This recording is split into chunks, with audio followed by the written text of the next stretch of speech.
this would be really the first time in the history of America that we would fail to make payments that are due. We would simply not have enough cash to meet all of our obligations. And it's widely agreed that financial and economic chaos would ensue. Yellen and her cabal of people at the Treasury putting more and more and more pressure on elected politicians to give them more money. It's kind of like if you and I went to the casino, we asked someone for some money, we went there, we spent all the money, we went back and asked for more. And you know, a lot of people are sort of equating it to, and telling Yellen, you're putting a gun to Congress's head again, to the American people even. We've actually got a clip so we can just show you how much he's begging and borrowing and bartering in order to try and get this done.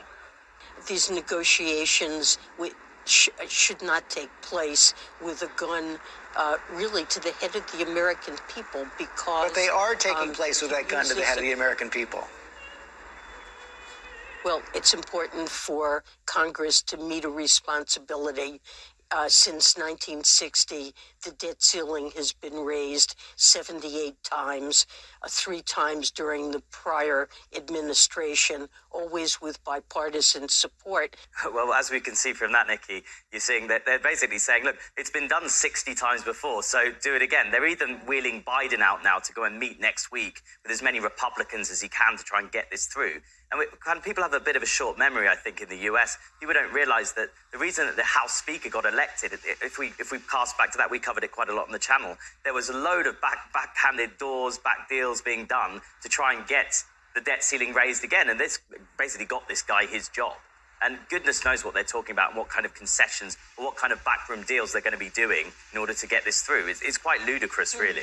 Well, let's say lawmakers don't raise the debt ceiling. What kind of consequences would the US economy face? Well, it could be devastating, Nikki. Again, it's never happened before because, as Yellen says, it always gets done. Right. But if that did happen, the US wouldn't be able to service its debt. At the point that a country can't service its debt, it goes into economic freefall. Now, the biggest problem with the US economy doing this is that the world's global reserve currency, up until this point, really, until very recently, now we're seeing the rise of the renminbi, but it is predominantly in the world's reserve currency. You could see economic freefall, not just for the US, but all of the allies that are associated with that country. And how realistic is the prospect of the US defaulting on its debt? And would that potentially drag the entire global economy down with the dollar? Yeah, it's a really great question, Nikki. I think, look, there is a prospect. We're even seeing the IMF talking about this. The chief of the IMF came out this week and said, look, she's very concerned about multipolarity. She didn't use those words. She used another word, sort of like for the global economy. Well, I would disagree with her. I think there's a big problem for the US if this happens and her allies. But we're seeing now the rise of China in a really big and profound way, the rise of Russia, the rise of multipolarity. We're even seeing the Saudis turn around now and say, if you sanction our oil, then we're going to respond and sanction you. So could be a huge big problem for the US. It could be the end of the behemoth, which is the US dollar, and the rise of a multipolar world order, which we talk about all the time here.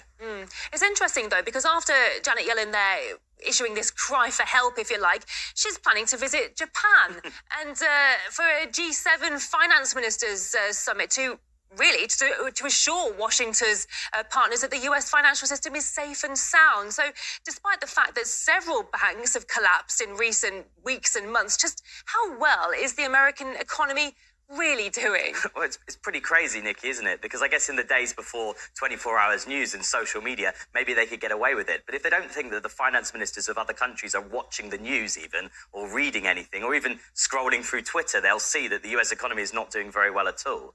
And again, I'll go back to that point about the IMF. If the IMF is saying there's trouble afoot, there's real trouble afoot. And if she thinks she can walk in and try and calm the markets at the same time as going on primetime American TV and telling America that the whole country is an absolute mess, it's a really funny message to send to the world.